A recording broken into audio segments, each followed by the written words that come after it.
Swayam Prabha. Digital India. Educated India.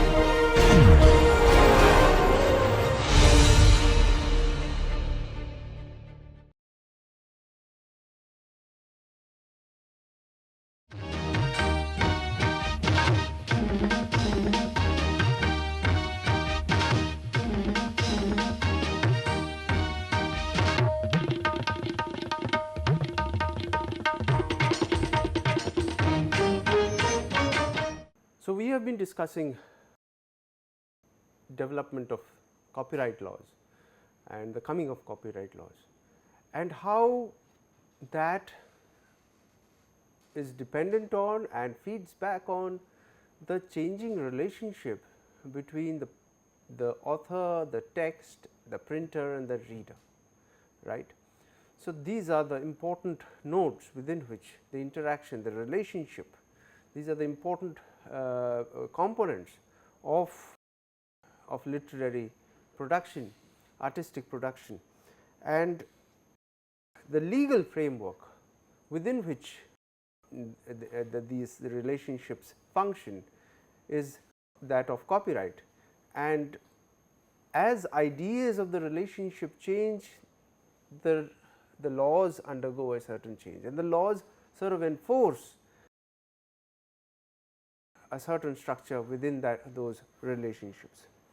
So, as we have been seeing that in the very early history of copyright, even before coming of the first statute of Queen Anne, which is the first recognizable national or statewide legal framework, kingdom wide legal framework for copyright, we do have local jurisdictions within which these kind of protections are given, and these are primarily given from two particular angles. One is the interest of the printer to be able to protect their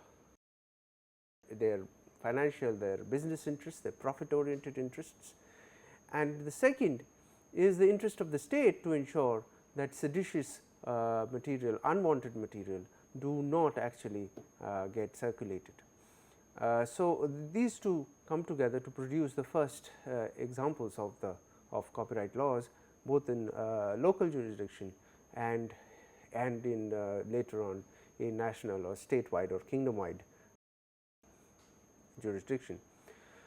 However, there is an advancement that happens in the 18th century really, but we can trace it to a little earlier. We have Milton in Areopagitica arguing against the censorship of the press.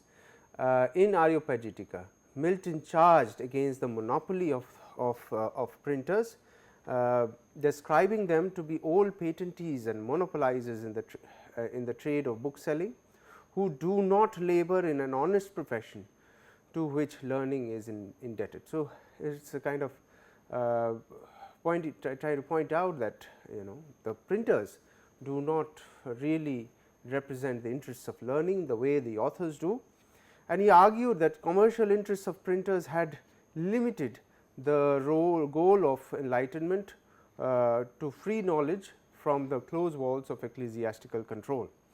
So, what we see is a certain kind of importance that he sees that the presence of the printers are reducing the possibilities of enlightenment and the growth of the enlightenment.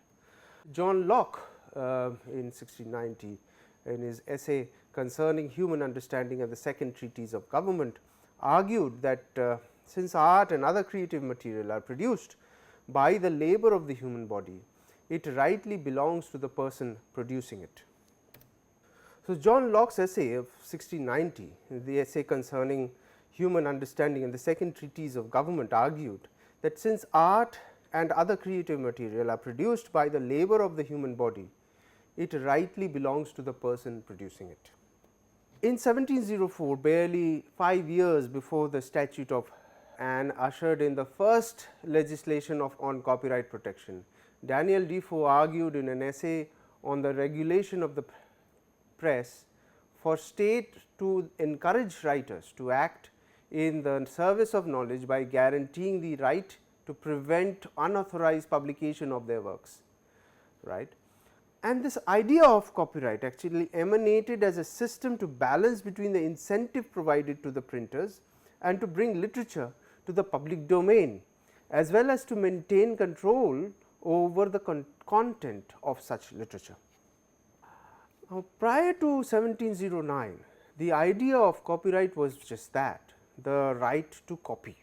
Yet the Statute of Anne in 1709 marked several changes in the attitude of the law towards the production of intellectual goods, which differentiated it from other sorts of goods.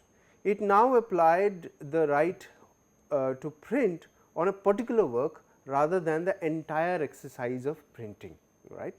So, this is a significant shift that takes place, that you can print, but the protection is really on what kind of works you can print. You cannot print works, texts which are harmful to the considered harmful by the state, and you cannot produce a work which is being pirated from another printer, right. Okay. So, now this act, what was this act of what we are calling the Statute of Queen Anne is actually a statute which is a monopoly which was granted to the printer to print a particular book which was not perpetual, but right which was limited to 14 years. The law, which was titled An Act for Encouragement of Learning, by vesting copies of printed books in the authors or purchasers of such copies. This is the full title of the Statute of Queen Anne, an act for the encouragement of learning by vesting the copies of printed books in the authors or purchasers of such copies, and by reducing, and what it granted, this copyright which was granted to the printers was reduced to 14 years. By doing so, it recognized the role of information within the public domain, which could be accessed by all other users to create further works. That is, it recognized the fact that learning comes from previous learning. Learning is seldom original, it is probably never original. Whatever we produce in the world of knowledge is produced actually by our understanding of previous works. Complete original works are non-existent, right. So, it realizes that in order to keep that process of creativity going, it is important to ensure that books and artistic works stay in the public domain, do not sort of get enclosed within a certain very restrictive location or restricted by price. It had to go into a public domain. So, it limited the right to only 14 years. Now, and even within that copyright period of 14 years, the law did not seek to restrict the availability of the book in public libraries for non-commercial distribution, right. That means, knowledge, the free distribution of knowledge was something that was recognized even in the first recognizable copyright act in the world, national or statewide copyright law that we can see. Now, this leads to a certain kind of understanding of an ambivalence that is there between free access and protection. Even at its originary moment, the legal view on the protection of intellectual property displayed an ambivalence between the need for free access to the information and that of incentivizing the act of bringing information and knowledge to the public domain.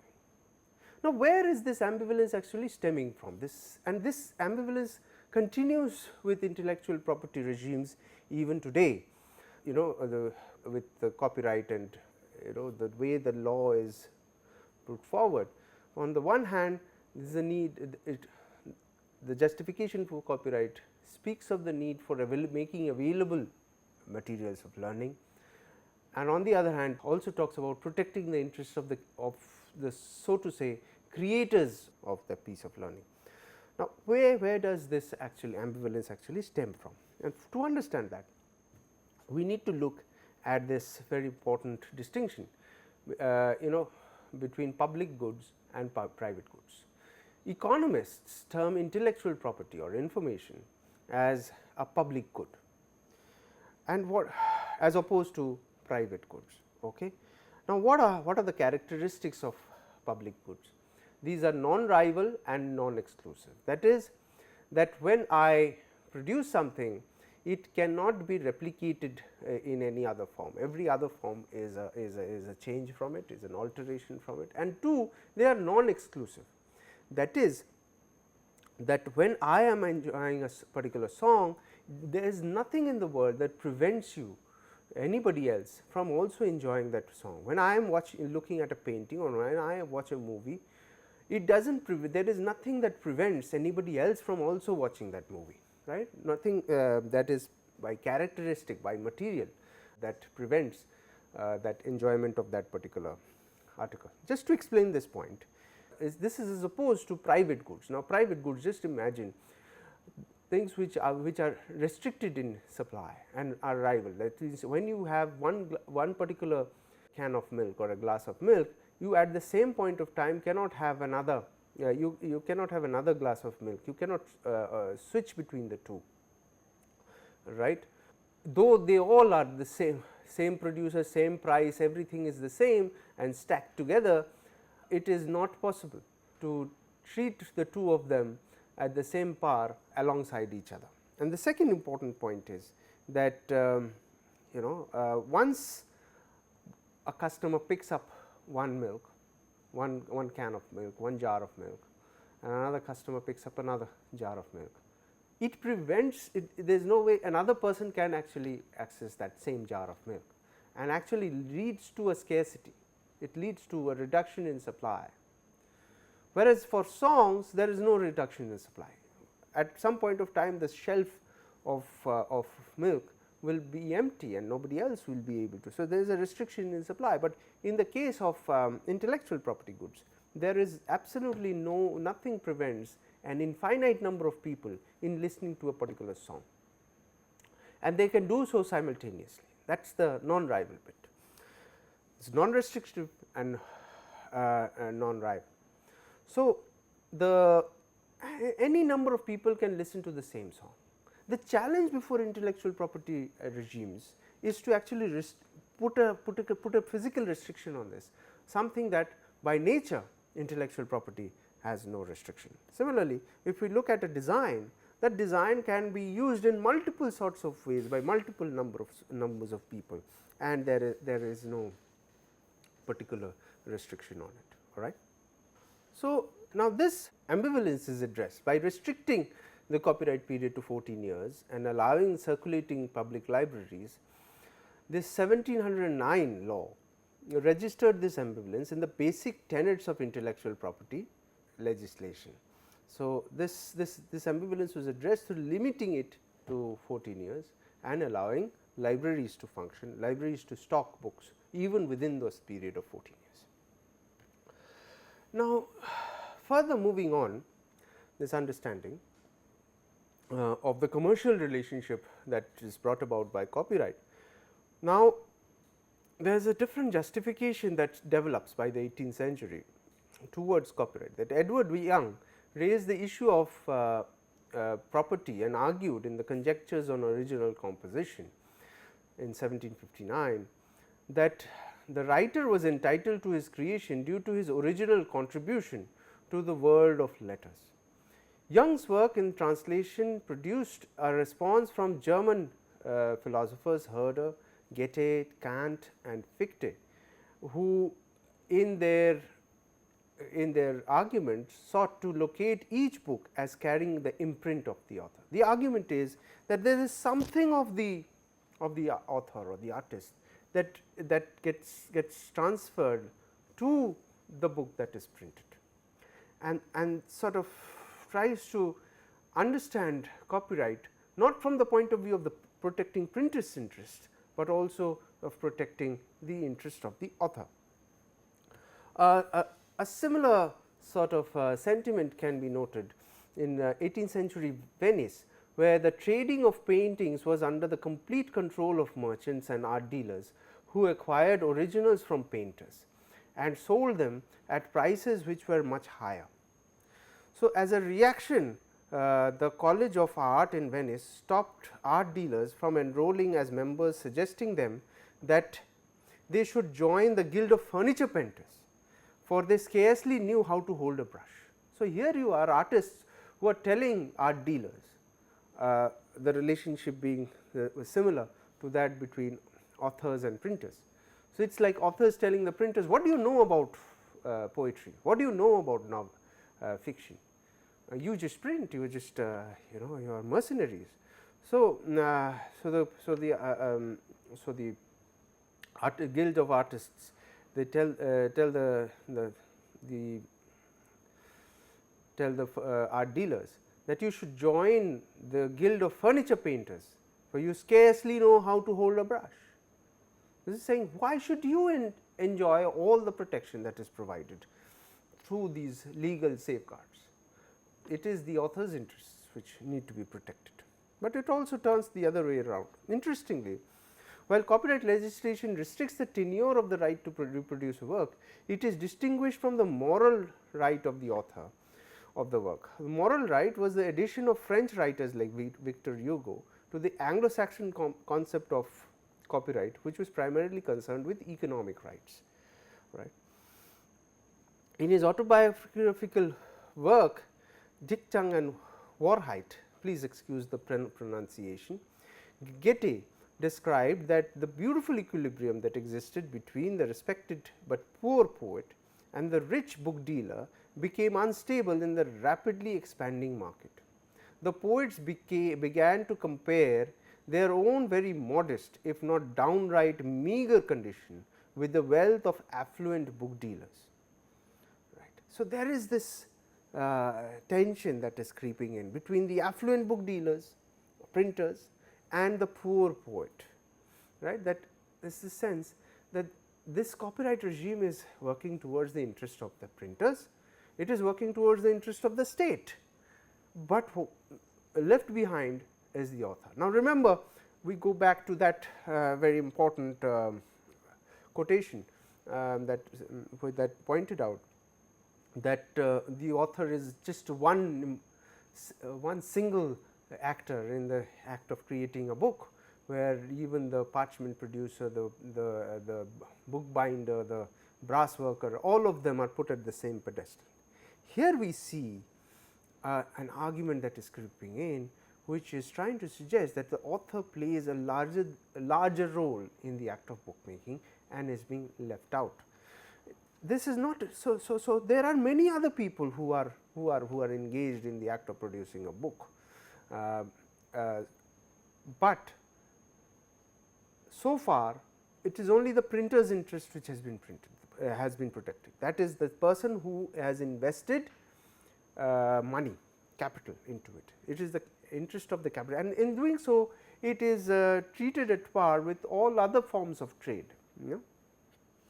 In every other form of trade, guilds get together and expect from their national governments, their titular heads of state, to provide them protection from competition, ensure that their interests are protected. This could be any kind of guild, any particular kind of in any particular branch of manufacture, and so printers are being also protected.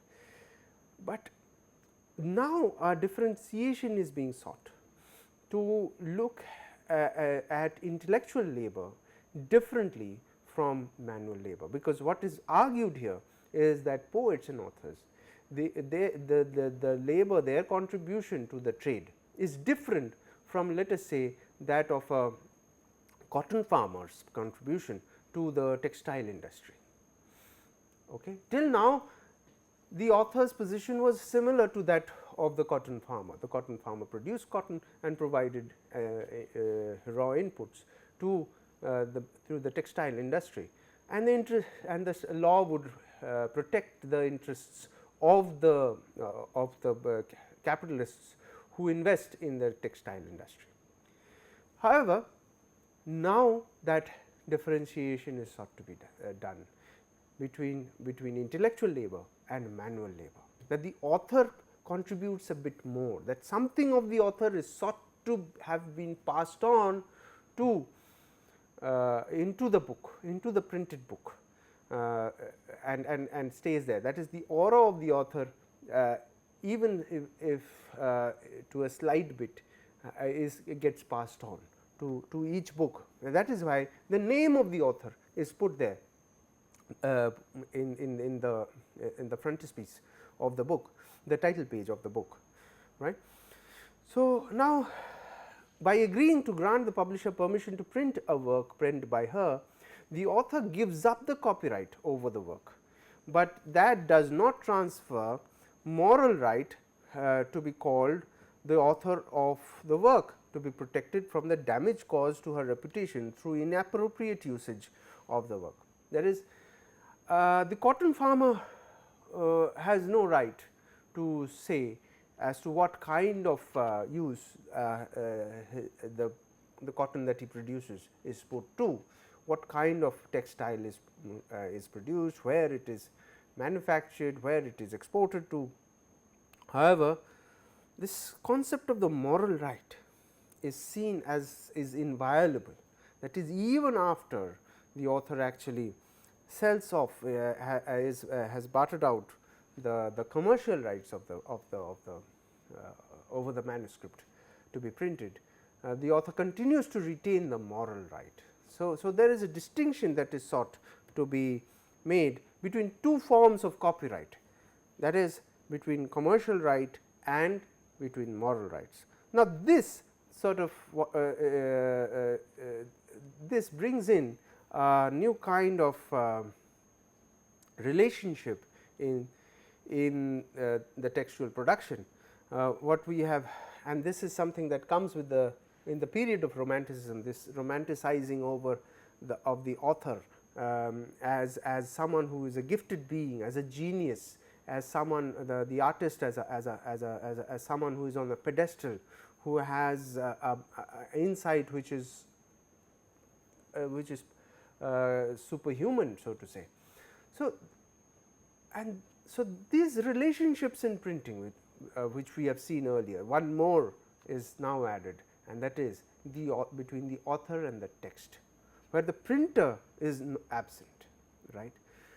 All the other relationships, at the center of those relationships was the printer and the interest of the printer. But now we have a relationship between the author and the text emerging.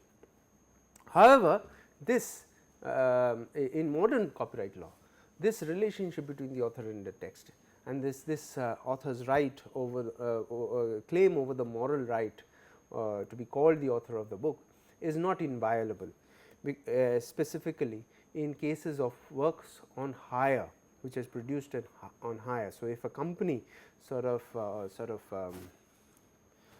hires somebody to produce something, then it is possible that moral right is waived off.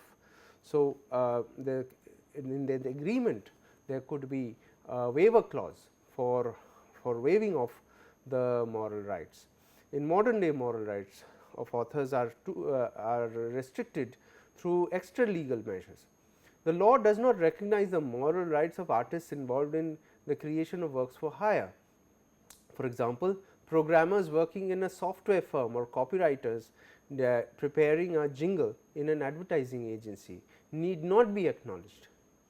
So, it depends on what kind of agreement is it, but sometimes that agreement between the contractor and the creator is can actually include a clause for waiver of moral rights. So, what we find that this leads to a certain authorial control over through money, that is, the larger corporate house gets to control the authorship of that piece of work through capital inputs, right. And we often find that if you look at music channels, then sometimes credit is only provided to the media companies and not to individual artists who have to the lyricist or the singer or the music composer, but as to which company that particular piece of music has been produced by. So, that is an example for if you can see, there might be this is not sort of a universal sort of observation, but this is something that is generally been observed, that you know, you cannot do without actually having attributed, and that is what is protected by copyright, that you have to attribute the company. If you and the reason is something similar to what Lawrence Lessig was talking about, because it is these companies which have the might, and therefore who and can prosecute any for any violation, whereas individual artists do not have that kind of do not usually have that kind of wherewithal to be able to challenge any violation of their rights. So, therefore, in most particular cases it is the media companies who are acknowledged, and the media companies themselves do not sort of go out of their way to ensure that the lyricists and the composers are also acknowledged, right. And the laws of copyright and intellectual property define the creator or the artist in a very restricted sense, and what this entire regime sort of depends on is a distinction, that is an imbalance that is sort of sought to be created between intellectual labor and manual labor. That intellectual labor has far greater right to be acknowledged, and it is on the basis of this that copyright is sought to be justified, that it is henceforth the justification for the copyright is that it is to ensure the interest of the artist or the writer, that copyright should be protected, whereas we find that ultimately it is the printer publisher who actually enjoys most of the profit that is produced. The writer gets only a certain amount of the profits are handed out to the writer. And what you find is that as time goes, copyright laws undergo certain amount of strengthening. In the 19th century, various nation states entered into bilateral agreements to grant copyright protection to works produced in each other's territories. Till then you had only national copyright acts, but they could be violated in a third country, and therefore that would lead to purported loss for printers as well as authors. And slowly what happens is there is a certain kind of agreements that between various governments, and that is the first case internationalization of copyright law, right. And it was only with the establishment of the Berne Convention in 1886 that the first move developed it was to develop an international standard of copyright that was undertaken, move beyond the bilateral agreements. A lot of bilateral agreements would then be sort of put together to create a Berne Convention, which becomes kind of a standard for international copyright law. And this was revised through the years. This Berne Convention would be small changes would be made till the coming of the Universal Copyright Convention, which was adopted in Geneva in 1952. However, not all countries in the world were party to this copyright convention. In fact, two of the most important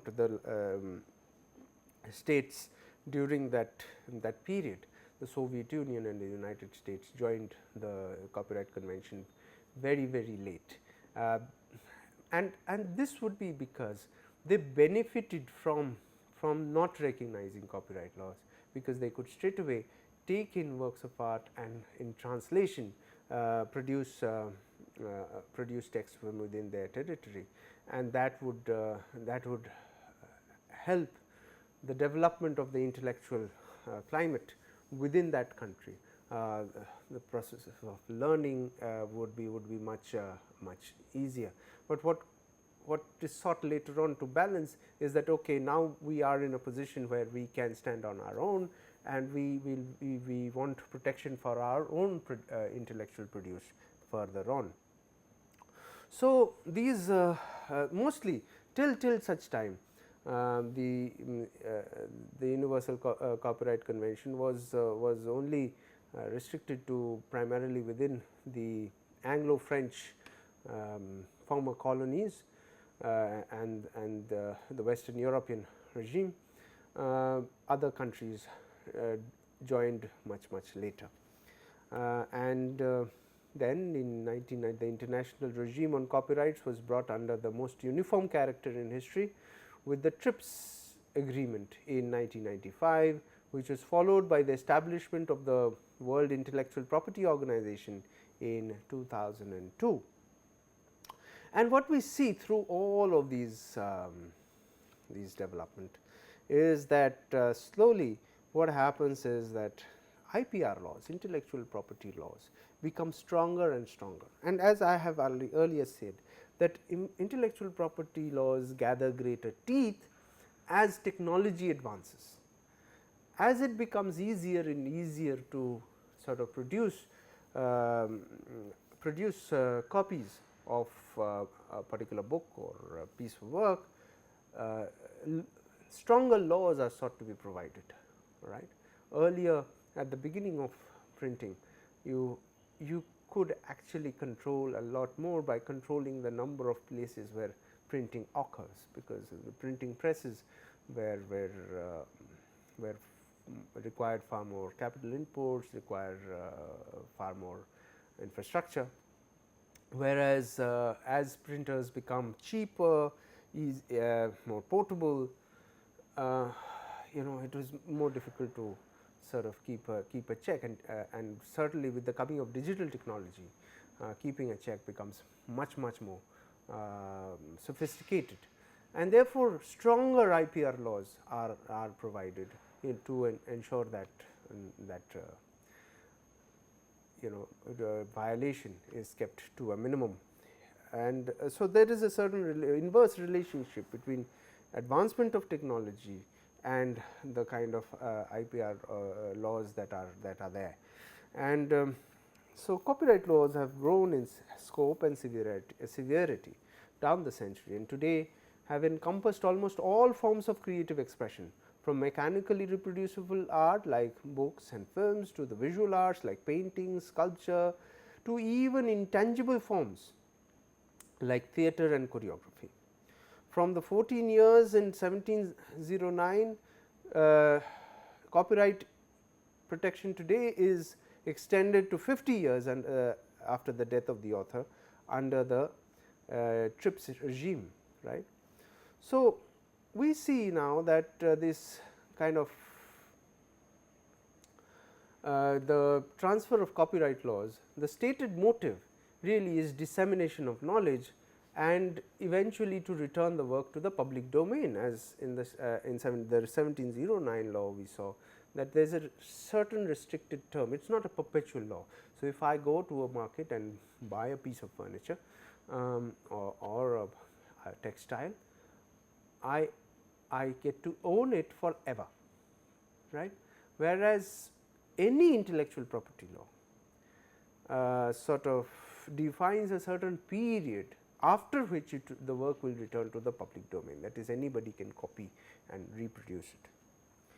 But and that is, as I said, that ambivalence between the public good nature of knowledge, the need for free distribution of knowledge, that knowledge has always been free, the knowledge has always not been restricted by commercial restrictions. Knowledge has not always been free, as I have already earlier pointed out. Knowledge would be restricted to specific groups of power, but that is a very different kind of restriction, and here the restriction is provided through commercial terms, right. Though one would argue that both kinds of restrictions, whether restriction of to prevent some people coming into the discourse within a certain religious domain or intellectual domain, is in a space for oral discourse is restricted by either by caste or by class, or it is restricted by price, right. You would have, as I have pointed out earlier, that in knowledge centers, educational centers, not everybody could have access. People of certain sections of society were kept out of the knowledge processes through institutions of learning, in the way power would be embedded in knowledge. But today that restriction is sought through controlling admission to educational institutions. It could be through various kinds of admission policies, or through the pricing, the cost of education. When it rises, it automatically filters out a large number of people who are unable to pay for that education. So, so price mechanism is also another way of restricting knowledge. But what one recognizes is that knowledge by its very nature is a public good. There is no real clear something in the nature of knowledge itself, like the nature of air. We cannot prevent someone else from actually breathing the same air. Similarly, if there is a story, if there is a piece of knowledge, piece of important know-how, there is no way to prevent somebody else other than physically restricting that person or restricting that person through pricing. So, that has always been the nature of knowledge, right. In the modern era, in the industrial era, knowledge is sought to be restricted through putting a certain restriction through copyright, that you can buy a certain book, you can read a certain text only through pricing. And today, with the sharpening of intellectual property laws, that restriction has increased even further, right. So, this promise remains that the work will go back, return to the public domain by recognizing the public character of knowledge, public good character of knowledge. But what we find is that as further copyright laws become stronger and stronger, that 14 years got extended further and further to become virtually perpetual, right. So, this public domain sort of recedes from the promise of the public domain, keeps on receding, and there are of course legal methods through which this can be even extended beyond the 60 years of the life of the author, by creating a kind of mechanism called the estate of the author. So, this is not a space where we are going to have a detailed discussion of copyright laws, but you can explore the point as to how certain works of certain authors are sought to be restricted by their estates beyond this stated term of 60 years after the life of the author as well. And what is important for us to note is that what Lawrence Lessig pointed out in all of this is that the might of the corporate publisher is very important in being able to keep certain works within that private restriction. That I mean, the kind of lawyers that they can afford is very plays a very important role in maintaining that restriction of works of art and preventing them from entering into the public domain fully. All right. So, though the progressive broadening and the scope of effectiveness of the copyright regime appears to have a consistency in granting greater incentive for production and dissemination of knowledge and ideas through protecting those involved in creation and dissemination, the basic contradiction has remained that between enlightenment ideas of an unbridled spread of knowledge and ideas and the desire of profit which followed. Because of the capital investment involved, the relation between author and the reader remained mediated by the publisher, producer, art dealer. The contradictions which are apparently ironed out in the legislations are visible through the numerous case studies where copyright laws are interpreted. So, as Lawrence Lessig pointed out, that it is not the wording of the law alone, but the interpretation of the law. From case to case there could be contradictory interpretations depending on the kind of arguments put forward by the lawyers hired by the owners of the copyright, and what also happens is that we find that with the coming of the book, with the coming of printing, this restriction of knowledge within certain ecclesiastical or high places of learning is sought to be broken, because now it is not restricted to specific manuscripts, but if a book is printed, it can spread far and wide, right. As printing becomes cheaper, the spread of knowledge can spread even further, but that idea is sort of put under a certain heavy restriction or a heavy wall, which is a copyright law. You have access to all the texts, intellectual texts which are produced, provided you pay for. So, this paywall is something that comes into being, and what we can see is that this kind of restriction ultimately results in a sort of restriction, a kind of a division of knowledge between the north and the south, because if since the north or the western powers really become hold the most important centers of knowledge, knowledge creation, the trickling of knowledge or the movement of knowledge from the west to the rest, or the north to the south, is sort of prevented through this kind of copyright regime.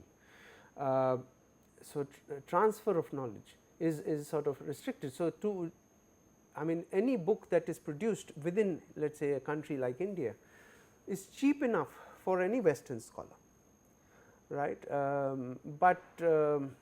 But Indian institutions pay a huge deal of their their budget to even maintain some minimum amount of stock of books in their libraries, and buying of journals and rights, digital rights occupy a large part or large fraction of the budget of Indian institutions in the south, which means the hegemony of knowledge is the right of producing knowledge, or to be always in the cutting edge of knowledge tends to be stronger. I am not arguing here that institutions in India have not produced very important breakthroughs. Institutions in the south have had tremendous impact as well, but in the overall domain,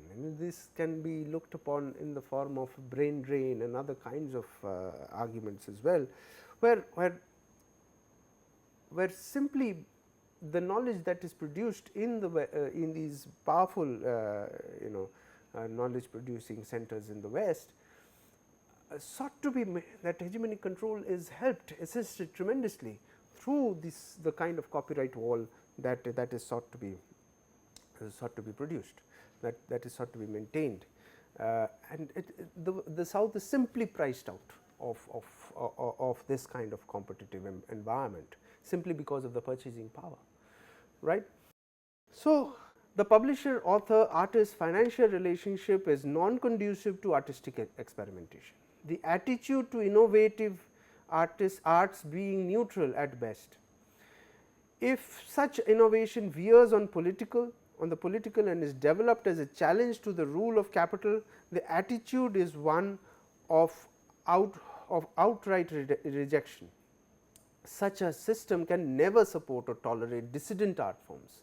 The nature of copyright as a system which stems the flow of knowledge, discourages innovation and prevents free exchange of ideas is inimical to social and political change. It is interesting to note how the capitalist society, when it has placed itself in a position of dominance, has abjured the same principles which it had struggled for in the era of its ascendancy.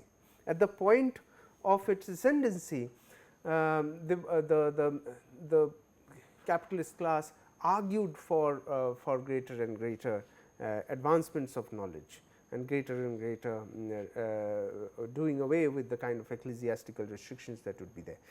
But now when it has established itself, it places a very strong control over rights. And we also see another important thing is that if we study colonial history, we find that the same kind of laissez-faire ideas which intellectuals within the West, within the Western European powers are arguing for their own population, those laissez-faire ideas are abandoned in the colonies through various arguments which are racial arguments to say the least.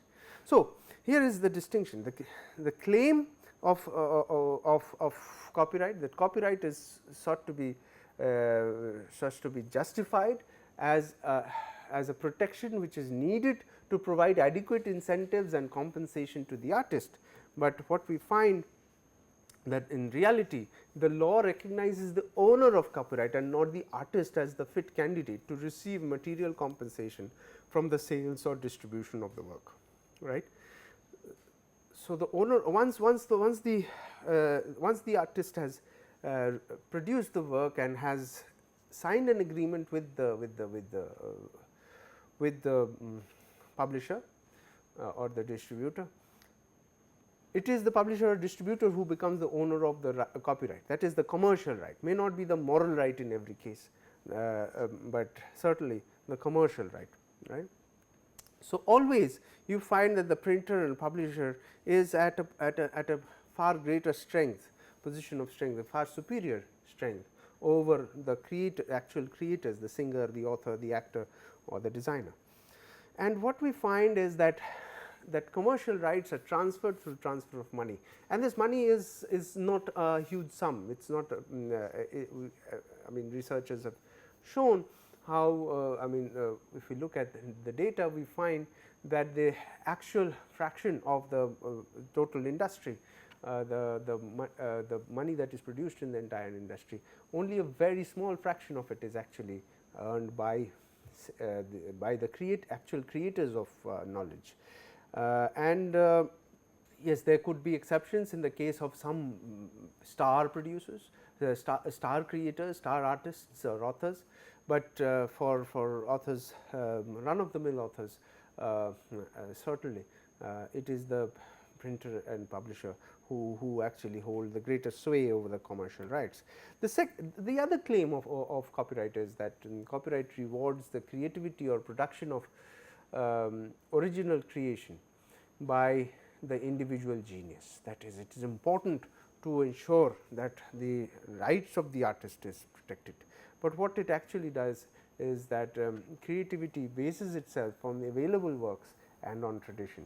That is, this idea that the individual genius artist is creating some original piece of work is actually not completely true, because even the most someone who is the most original artist is basing any song, a tune or any painting, everything is based on previously available pieces of work, because at the end of the day works of art are pieces of communication where the artist is communicating with people out there, and that communication can only happen through a certain common basis, through a certain language, and that the basis of that language is the entire field of knowledge existent at that point of time, right.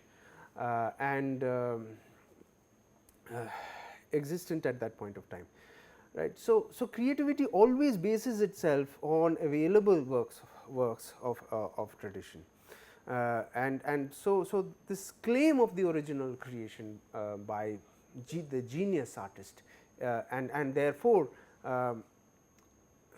the effort to sort of justify copyright on that on the basis of that kind of original creation exists on very shaky ground. Now, if we can move to a certain two-tier argument here, that first of all, copyright claims that it benefits the author, but actually it benefits the producer and publisher, and secondly, copyright seeks to reward originality, but actually there is little or no originality. So, on both these claims, the basis of copyright is questionable really.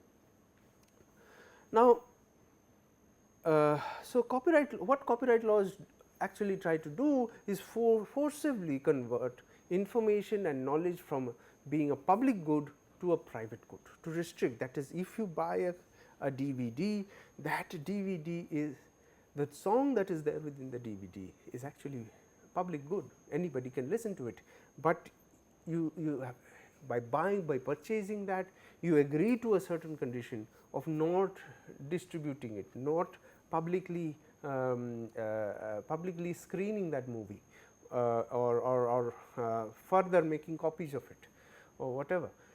So that particular DVD is sought to be treated as a private good, whereas that movie or that song which is embedded, which is recorded on that DVD, is actually, there is nothing in that nature that prevents anybody else from also enjoying it at the same point of time. So, the challenge before copyright laws is to convert information and knowledge from their public good character to a private good character. All right. Now, this presents a certain difficulty of tracing all contributors that are, I mean, if you actually had to acknowledge everybody. So, if the point that is made is that no work of art is completely original, there are influences from various other sources. Now, it is impossible to actually trace all contributors and to provide them with their due remuneration. So, therefore, the way out is to reward only the last definable contributor, and this is important because the edifice of copyright now rests on the fact that it is for the artist, it is for the writer's interest that copyright needs to exist, not that of the publisher or the printer, but because of the artist, right, because one has created this this kind of a halo around the artist of being the genius. It becomes a kind of an easy vehicle, a certain convenient vehicle for the justification of copyright. So, therefore,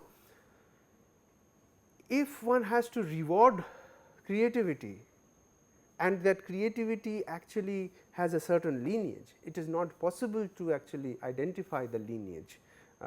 Therefore, reward only the last contributor. Now, that becomes very difficult in clear cases of collaborative work, because the point that I am trying to make here is that, first of all, is that all forms of art have inputs from multiple people, not from single individuals, but from multiple people, because tradition plays that role. But in specific cases of specific forms of art where the production process is collaborative, this leads to certain difficulty in actually sorting out these claims of authorship, and therefore, the kind of copyright. For example, specifically in theatre, there are multiple actors, multiple people who are contributing at the same point of time. Now, who are we going to actually recognize as the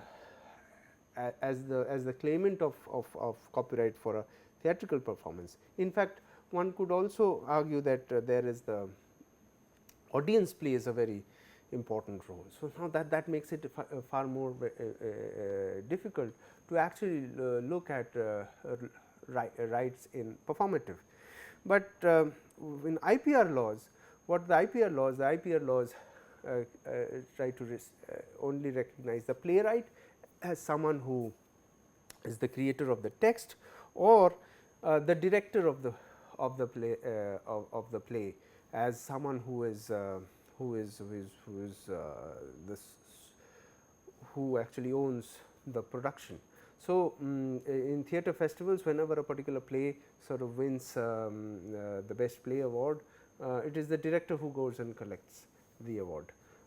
In the case of films, in any film award ceremony, when a certain film wins the best film award, it is the producer of the film, because the film is a mechanical form, whereas theatre is not a mechanical form. And it is very interesting to note that copyright in the theatre is actually enjoyed on the basis of of a particular fixed form, because we understand, and this is something that we noted, that like various oral forms, the performative is ephemeral, and therefore, the performative changes from moment to moment, right.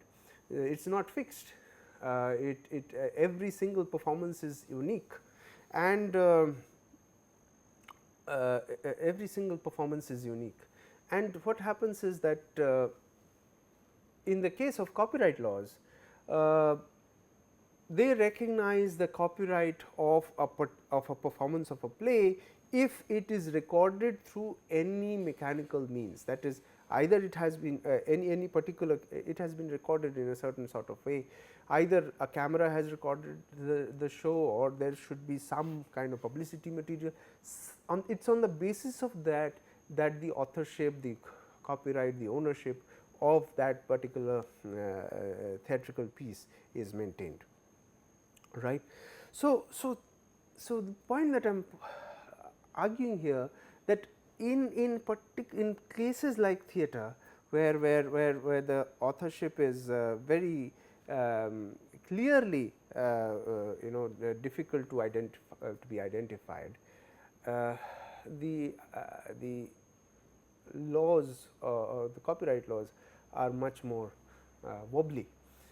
But the argument is that just like that German 18th century German description of bookmaking, every even literary forms, there are multiple contributors to the process of creating a piece of literary art, and what copyright does is just to recognize the last notable artist, the last notable writer, and that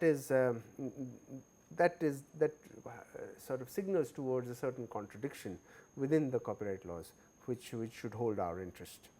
Now, when the work of art moves from the age of from mechanical reproduction to the digital reproduction, that sort of brings about a new set of characteristics. So, now to understand the effects of digital reproduction on the work of art, we need to understand certain characteristics of digital reproduction. First of all, in digital reproduction, no particular work, no particular piece can actually be read or enjoyed without copy. Without making a copy, you cannot actually enjoy a certain restriction. So, when you buy a book from the market, the copyright from a bookshop, copyright laws will tell you that it cannot be further copied in any retrievable form.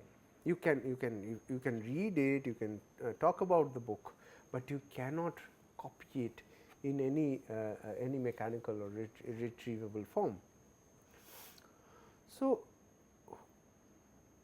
you cannot go and make a photocopy of that book or whatever, but in order to read that book, if I have a certain book and I want a friend of mine to be able to read it, I do not have to make a copy of it. I can actually share that book copy with my friend, I can either gift it to her, or I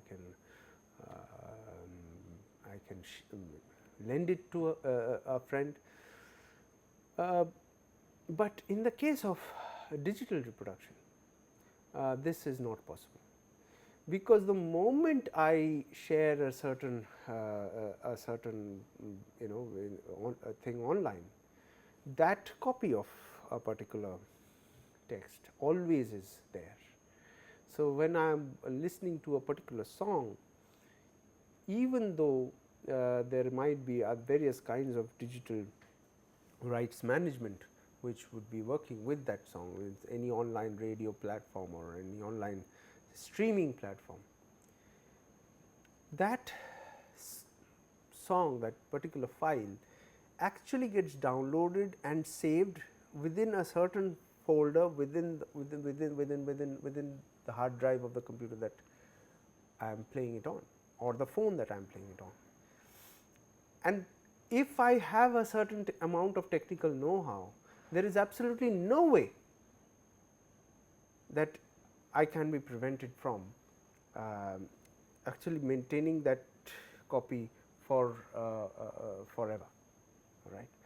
There are legal restrictions, but the very act of reading that text, seeing an image or listening to a piece of sound can only happen when that file gets downloaded onto the memory of the phone or the device or the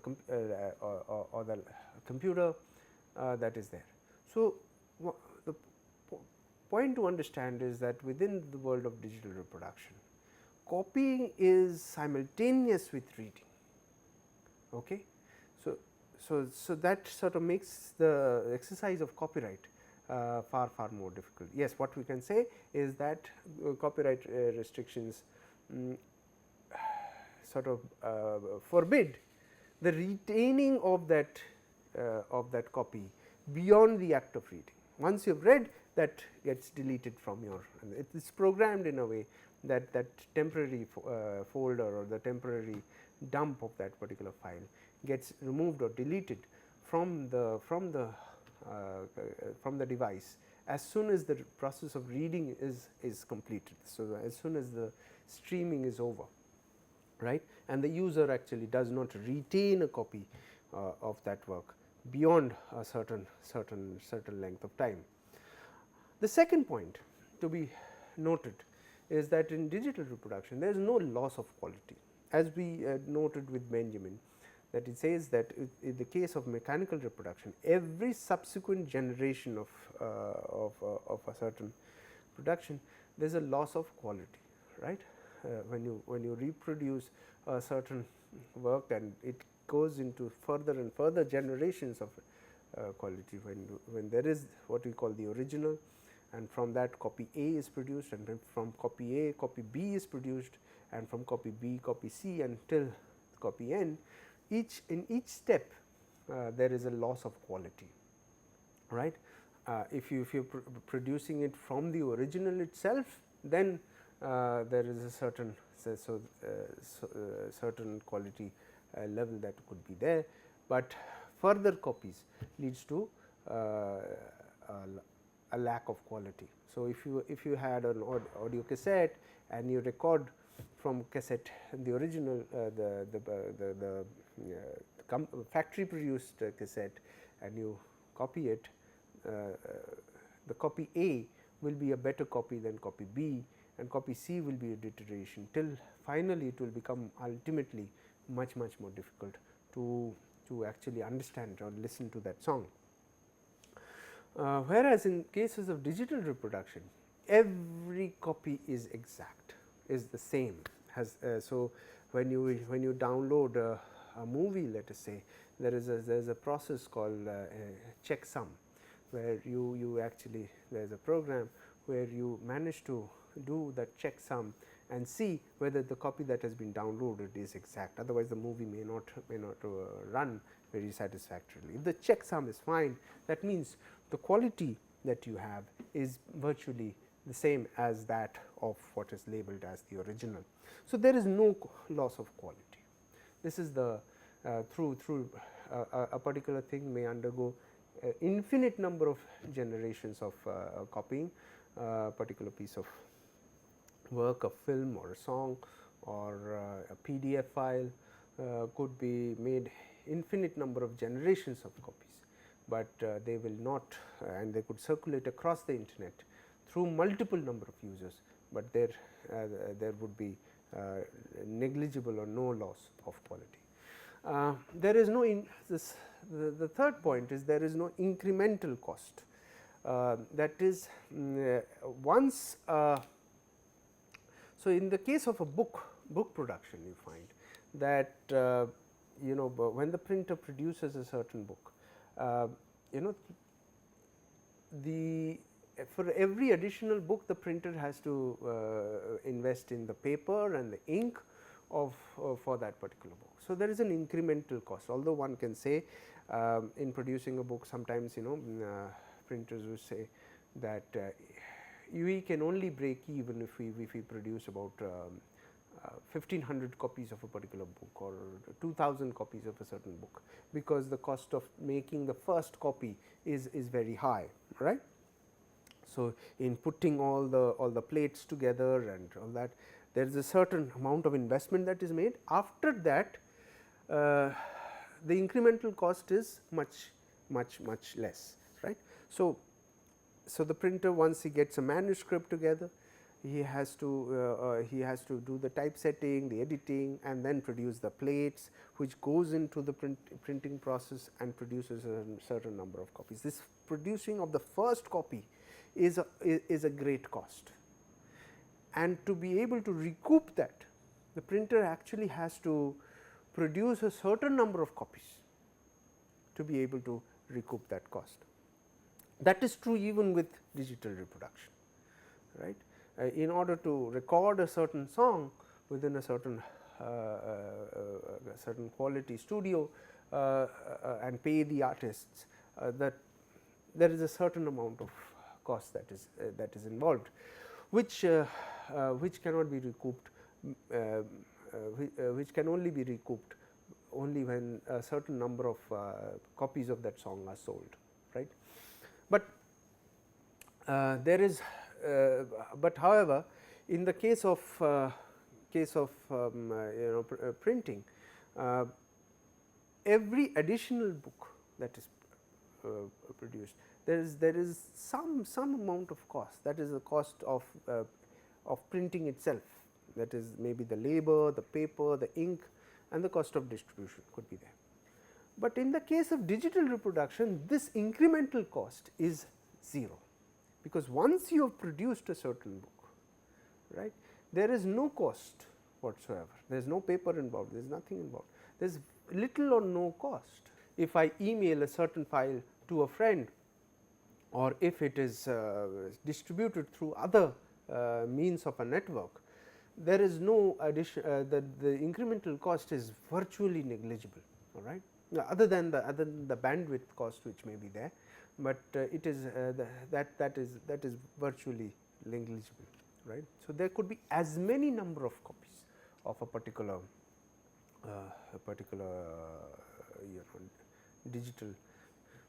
digitally produced art, reproduced art, which without incurring any further incremental cost. So, these are certain important characteristics of digital reproduction, which make it different from mechanical forms of reproduction. The other thing is that in digital reproduction, it sort of changes this relationship between the reader, author, and user. They sort of get fused together. The reader at the same point of time is the user and the reader, right. Especially if you look at the meme culture, I mean the person who is looking at a certain image can immediately also transform that image and add value to that image to give a different meaning, to add a certain meaning, to reference various forms of tradition, does not have to go through a complex publishing process through that gate kind of very sort of distanced process of production. So, the reader at the same point of time can be the author or the user, right. Mind you, I am not here using the term producer. The reader is not the producer or the user, simply because reader is not the producer, because the producer still remains the person who is that entity which is providing that platform within which that sharing is happening, right. Because now the reader could also be the producer, but in most cases it is not so, simply because the most social media channels within which, most social media platforms within which some of these user produced works are shared or circulated are actually owned by certain entities, all right. And that sort of creates a kind of a distinction, a certain kind of distinction between the user and the producer, because these platforms would have their own terms of agreement, terms of use. So, you have when you sign up for a particular service online, you have to agree to certain clauses, and that means the ownership of that platform is within a certain corporate control, within the control of somebody else. You do not own it. All you are doing, you are using it. At the same point of time, you are also reading that work which is produced by other readers. When there is a social media post that you are responding to, you are simultaneously an author and a reader at the same point of time. But this position is very distinct from the producer of the work, who is placing those, or the owner of that platform, who is placing certain restrictions on the terms on which you can actually use it. So, that becomes a very important crux. So,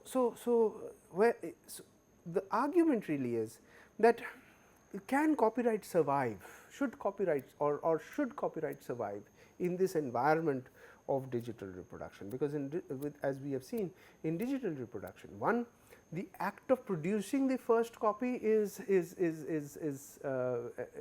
much easier.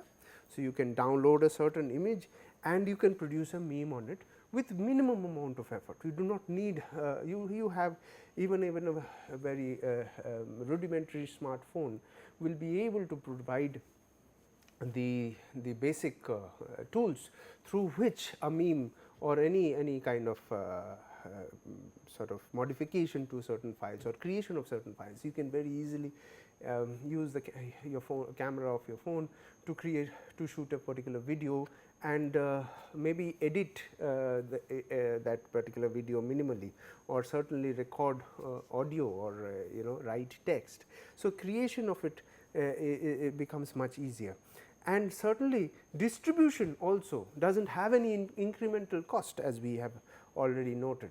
There is no incremental cost, So, in this kind of an environment, what does it mean for copyright regime? Because what copyright is trying to do is that last vestige of reason why, in the case of books, printed books, there can be a printer can print, let us say 1500 copies of a particular book or 5000 copies of a certain book, but at some point of time that book will go out of print. So, there is a certain characteristic of the printed book which is partly private good, if we are talking about the specific copies of a particular book, but it goes out of print, right. But in the case of the digital the environment, it will never go out of print. That particular work will always be available, right, and it can be shared with greater ease, right. So, in this particular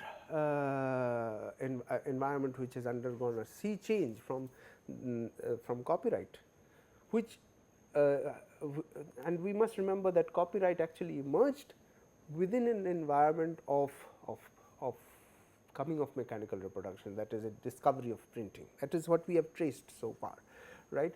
Before the coming of printing, knowledge was restricted, but knowledge was restricted through other means, not through commercial means, not through means of restricting the act of copying of a piece of work. Um, so, with the demise of or the reduction of importance of mechanical reproduction, what is the fate of copyright? Now, to understand that, let me introduce to you a different kind of copyright license. Mind you, the Creative Commons license, as we understand, is also a copyright act, but copyright license, but it is a specific kind of license which can be used to share works of art. So, if a particular author or an artist decides to place his or her work under a Creative Commons license, which is a specific kind of copyright license, then that work of art becomes far more shareable. As we saw in the case of Lawrence Lessig's book Free Cultures, that has been placed under a Creative Commons license. So, there is no restriction to actually share that book with anybody, and that does not come as illegal. This is something that even Richard Stallman also pointed out, this idea of the commons, of free and open source software, that the not only is it easily shareable, freedom of knowledge is there, but it is also open source, which means it can be modified, it can be changed. So, Creative Commons license can come in various with various kinds of features.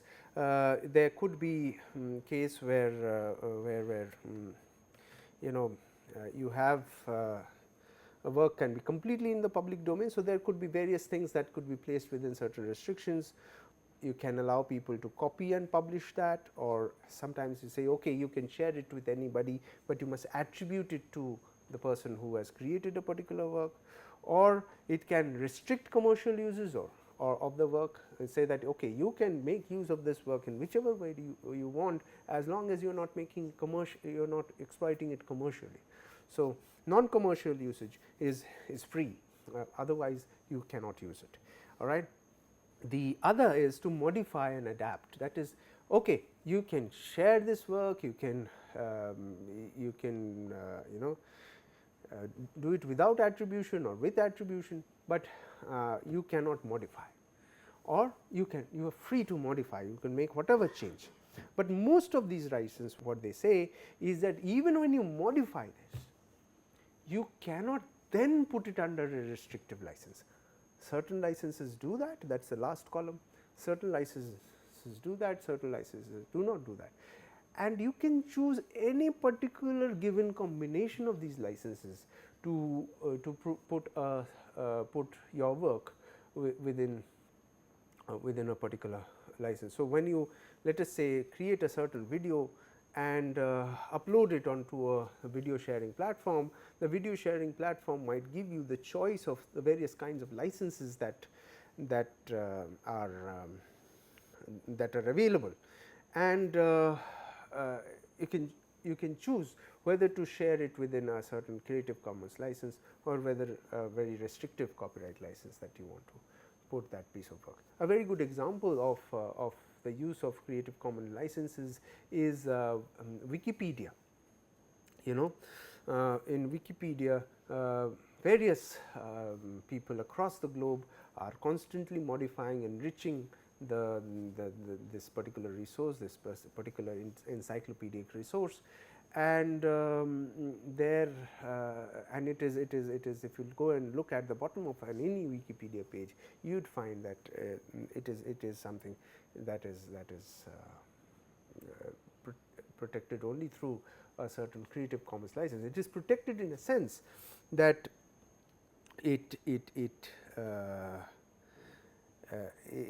that nobody else can actually restrict its usage. So, Creative Commons licenses are also lock. If a copyright is a lock and key, Creative Commons licenses are also locks and key. But very interestingly, whereas other copyright laws usually they use the lock and key to keep the door closed,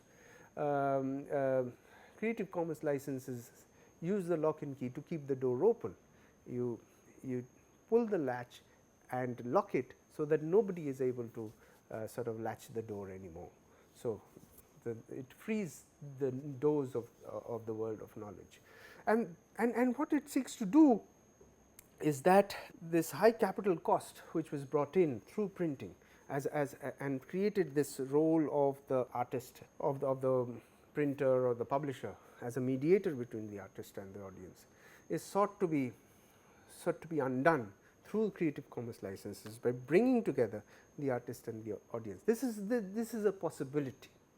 This is only in the era, in the realm of a certain possibility. It is not something that is realized really in the contemporary world, because the contemporary world continues to be, in the contemporary world, knowledge and knowledge sharing continues to be monitored and adjudicated through a copyright regime, which rose, which came into existence within the era of print, right.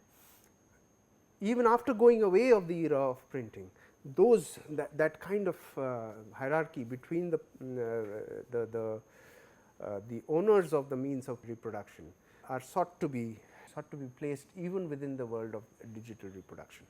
Today's day and age, we find that there are these the way the internet has been structured, has come to be structured, is highly dependent on large capital inputs. There are some large media companies which play a significant role, a predominant role in controlling the distribution of works.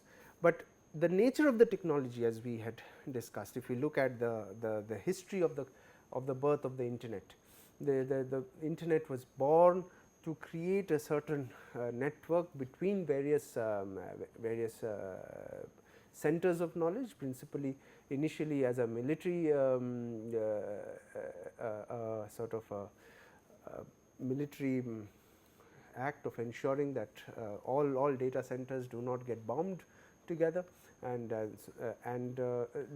it first emerged as a network among the various universities within the United States and in Western Europe.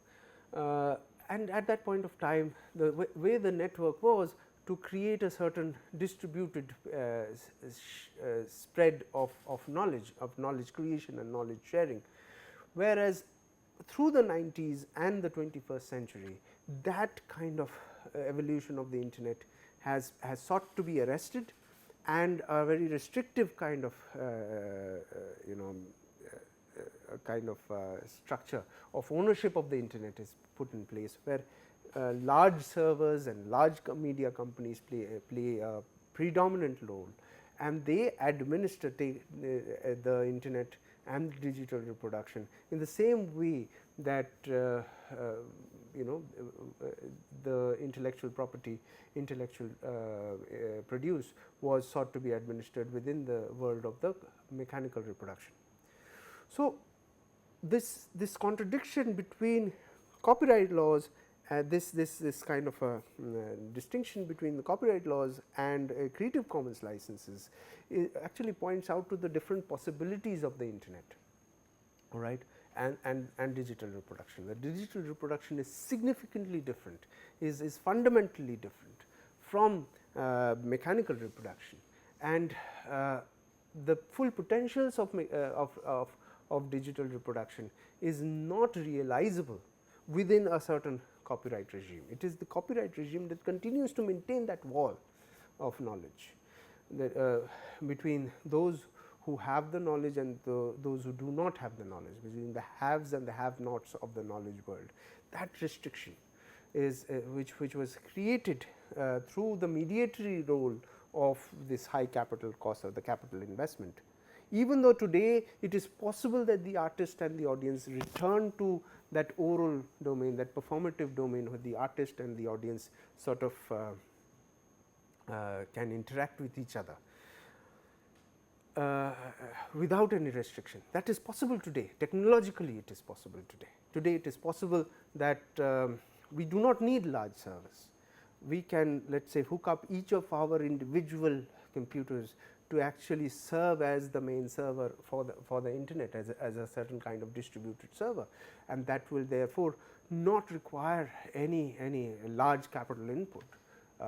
If millions of computers owned by individuals across the world are used as a common server space, then there is no it is possible to sort of circumvent the need for large servers. But that is not the way the technology has advanced, and that technology has not advanced in that direction because of the interests of these large media companies. All right, and just to recall Raymond Williams's ideas, that two views of the development of technology. One is technological determinism, that is, technology determines all human the changes that effects of technology are determined by the technology. The other is the historical view of technology, that particular technology comes into being within a certain historical context.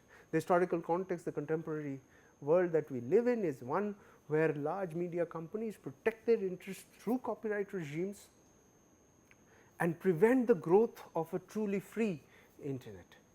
Internet where this kind of need for high capital inputs are nullified, because the technology itself does not require high capital inputs. It is the interest of capital that ensures that high capital inputs are made mandatory.